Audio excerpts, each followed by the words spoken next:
In this video, we're doing the Mobula 8 modification, stripping it down naked, and then using this mount that I've made. It has like a roll cage, and it allows the drone to fly amazing. You can do freestyle with it, you'll crack the frame, but it's doable as long as you don't crack anything, smash anything, you're good. The O3 air units that you're seeing on tiny drones, they can fly okay, but they can't really fly well. They can't do flips and freestyle. They can't do dives. They're just limited because of all the weight. I like to, instead of just making my own, I guess, bind and flies, they are kind of my own bind and flies, but my whole theory has been take kind of the best quality cheap one that you can get and then modify it to make kind of like a kit. So originally I wanted to make drones for people that they could buy, but when I try to source all the parts, it ends up being way too expensive. So it's a lot cheaper and more doable for me and other people to be able to take something like the Mobula 8 that has all great parts and then do a modification like this using a kit that you would get from me. Started off with the Crux 35 and building the discus. The discus frame is a universal frame that can be used like basically like any other frame, but I designed it specifically so that I could take something like the Crux 35 or any bind and fly and just put the parts onto it and have a more premium build, a drone that's stronger, that's gonna fly and be more like a mini 5-inch instead of like this toy drone that is just falls apart, cracks, and just there's no love here. There's no love in the design. If you look at that, see how tall the standoffs are, see how short, better center of gravity and all that stuff. I've done the same thing. I have this little punk theme going on. This is my little HD0 build. You get about 3-minute flight times on a 300 mAh battery. So what lots of people have been doing is putting a 650 on it instead of making it lighter. They're making it kind of heavier, so then it flies even worse. And then you're always trying to balance that weight, and you're gonna have a hard time being able to like really do anything fun with it. Whereas this stock, it only flies about 1 minute. So with this modification, you get about 3 minutes of being able to just have excellent flight performance, that you can do acro, you can still do smooth everything, and it really shines indoors. Like you can just get phenomenal footage indoors. And then the footage that I have at the end of this video is basically from nighttime. I still have to go and get more daytime footage. If you want to be able to build one of these yourselves, you can join my Patreon. I basically have a membership called the Print Club, where you pay $5 a month to help support me, and in return for that, you send me your address and I'll ship you the prints. I'm not selling STLs. If you want to rip me off, you can, but I'm not going to make it easy for you. I put a lot of time and work into these things, so to me, it's worth a lot more than $5, even if you could say the prints are worth like maybe $1 or $2. To me, it doesn't become worth it for me to be shipping out people prints for $1 or $2. So join my print club, send me your address. You'll only have to pay for shipping, and you'll be able to mess around with my prints and my designs and be able to support me at the same time too. Lots of the O3 air units are mounted also in a square formation that blocks the props. There's like the Pico. The Pico's light, but it's kind of like more shaky and everything. I think that below 2-inch, like 75 millimeter, I've seen some of the 75 millimeters, and I think that they're still going to be struggling a lot with the weight. I think that 2-inch is like the sweet spot. It's as small as you want to go and still be able to have like really nice performance out of it. In the future, I am planning to design a little carbon frame build for this to make something a little bit tougher.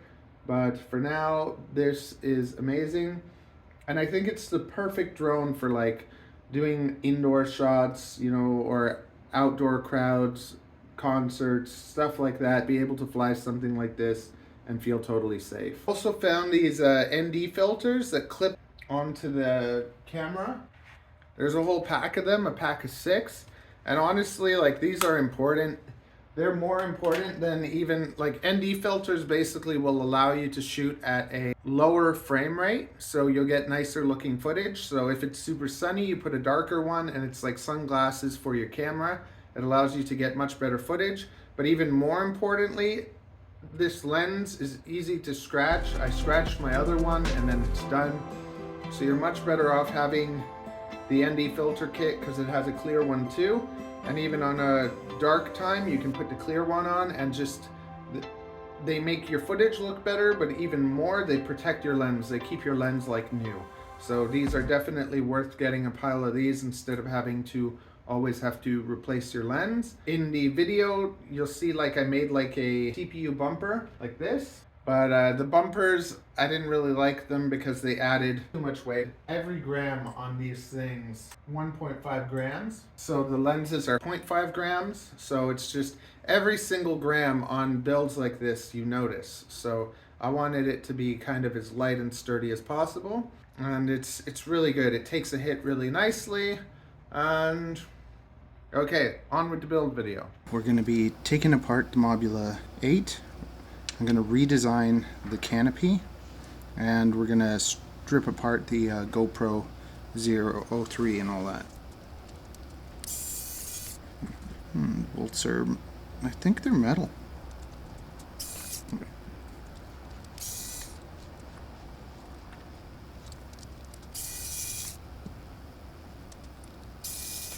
So it came off pretty simply. Okay, we got a plug. This has a plug.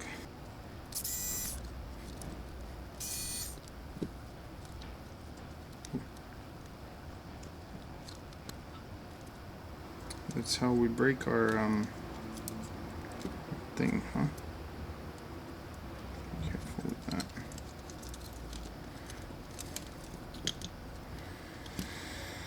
Okay, so this, take that out. Okay, so that was pretty easy.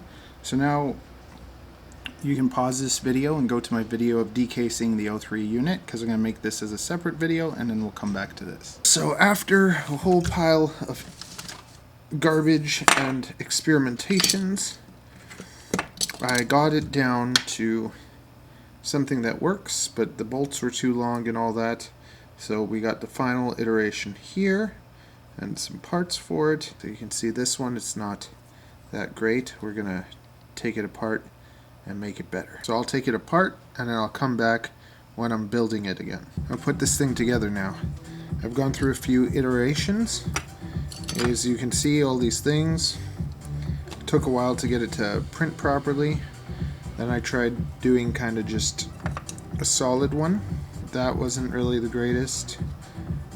Well, first like this, and then what happened was the blades. The block was getting in the way with the blades and everything. And that's one of the things that kind of annoyed me with the thing, is that it wasn't designed in a way that it's blocking the props. So now we finally got a good one. Put it together and show you how you can do it. You can use all the parts that are already on it, but you can also change some things. I half kind of naked the camera. I left these so that I'd have the things, but I cracked it anyways. So I designed this little like punk thing. I'll be able to glue it onto the, I'll be able to glue these ND filters and then I can just pop it off. I just print a pile of these and glue them to the ND filters, and then I can just stick ND filters on that way. I've done it before with other drones. First thing that we're gonna do is we're gonna do the top. I still haven't figured out if I'm gonna protect these guys somehow.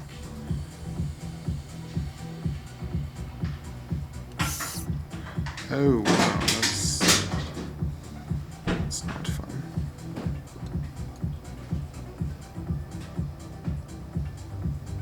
To make sure the holes go through. There we go.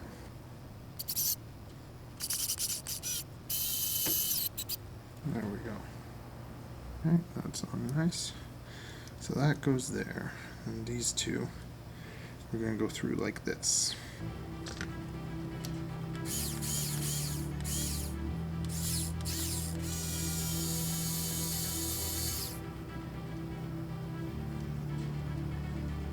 M2 screws will be a little tight, but you can just force them through.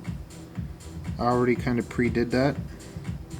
This is my second time doing it. Well, I did it a few times. The spacer's main reason is to know exactly the distance.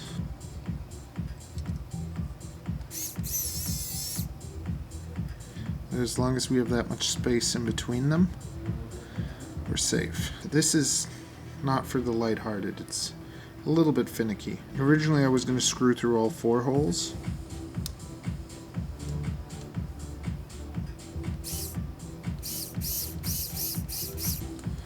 If that is enough, if that's the only distance I need, I might even be able to use a shorter one. Yeah, you know what, I'd rather be a little bit safe. I designed the plate to be 25 by 25 instead of 25.5 because flexible filament will sometimes, like, you can stretch it, but if it's too big it bunches and stuff, so I'd rather kind of stretch it just a little bit. There we go. So now we got that all. First we're gonna connect our cord. Okay, the front is that way. So we want to keep these cords out of the way. And we want to keep that out of the way too. They have to be in the same area, huh? Just put them flat. They're just so close to the propeller. This is gonna go here, that's gonna go over there, so it's gonna go here.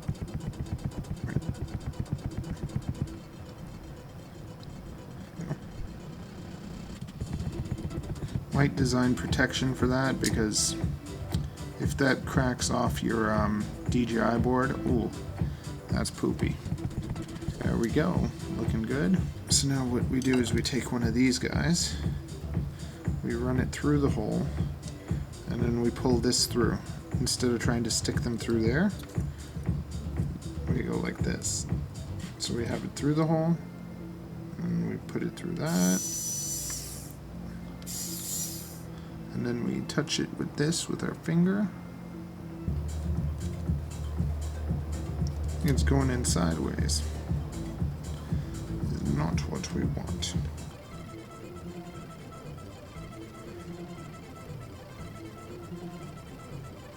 There we go.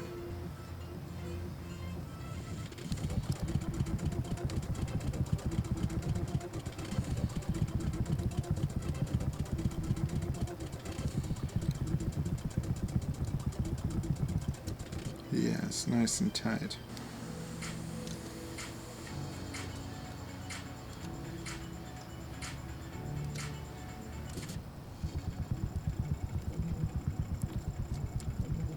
Sometimes you gotta do it like this first.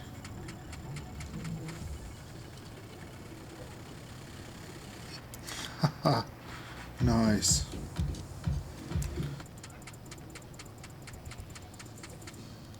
That's good enough.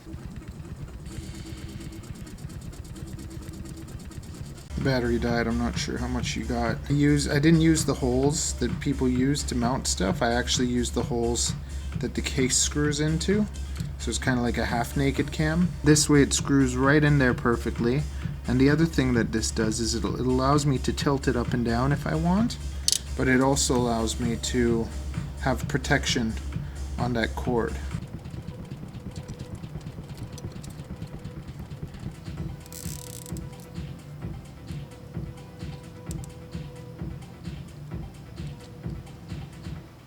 There we go.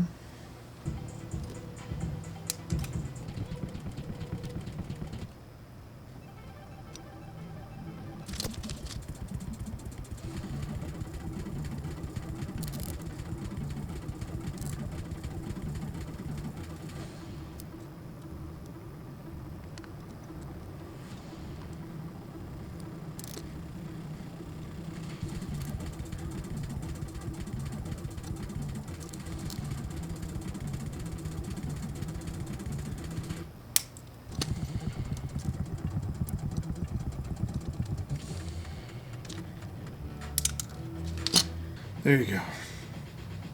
Did it. What does this thing weigh?